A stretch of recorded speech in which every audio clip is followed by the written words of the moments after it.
the future. Welcome guys to our channel. So I have with me Mr. Oribi Charles. Hello, I'm Shy. So the world we are in, social media has an effect on everything that we are doing. We sell, we buy, we engage, we try to attract our customers. And it's the same thing that happens in relationships. Every business is built on a relationship. And so if you bring any relationship, it means that the same tools that will make a business thrive can also make any relationship thrive. But like, the Bible says that what God created was good. But when human beings touched it, it changed its value. So social media in itself, its creation was good. But in a relationship, it can be positive and it can be negative. One of the things you find in social media is that there's competition. There's a need to be like somebody.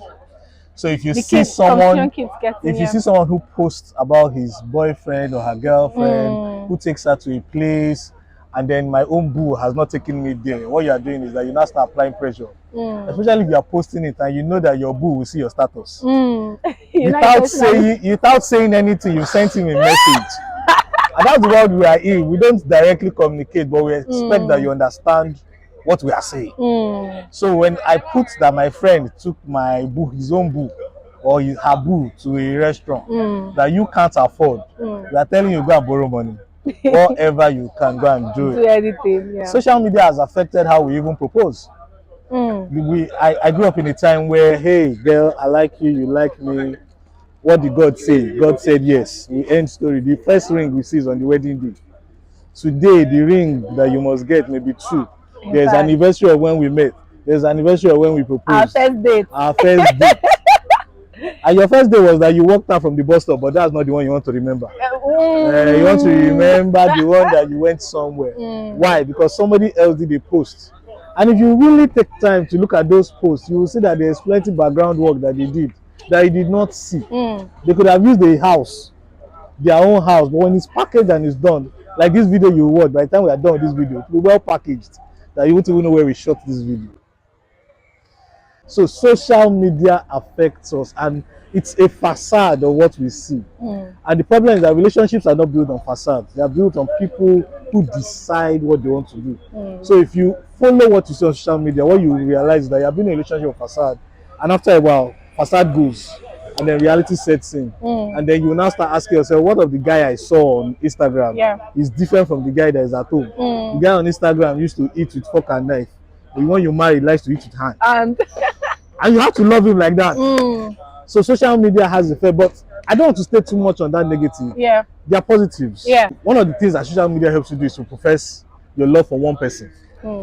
We live in an interconnected world. And so if I tell the world that this is my babe, and the world sees it, I am confessing that babe, so that if people see me with another babe, they can call this other babe and say we saw him with another babe, and there's an exposure.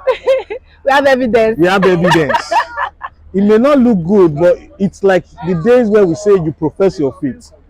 When you go to NYSC camp, one of the things people advise you is that quickly join NCCL, because what you are doing is that you are professing who you are before the bad guys come to start pursuing you. They've already seen you in fellowship. The same way, when you go and say, this is who I am betrothed to, and this is who I want to marry, then people will know. So everybody keeps off from you.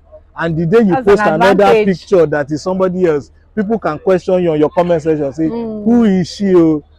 She's the cousin of my extra cousin that was never born before. She's the cousin of my extra cousin that was never born before. Social media builds that credibility. I'm not saying, but because there are people, the Bible says there are people whose conscience have been smeared. Some people even post status, they will not make me see it. And they will post it legit. Well, that's why you have to marry somebody who is honest with you. So all of you that your partner is blocking you from your status, that's a red flag. If they are blocking you, what else are they blocking you from? They probably be blocking finance, they block other resources. So it's a red flag. So social media in itself can even help you measure. If your partner lives on social media, it's a red flag. If they're constantly, you go on a date, and two of you cannot find a conversation of more than 15 minutes, for the next 1 hour, this is where you are. Da, da, da, da, da, da, da. For me, it's a red flag.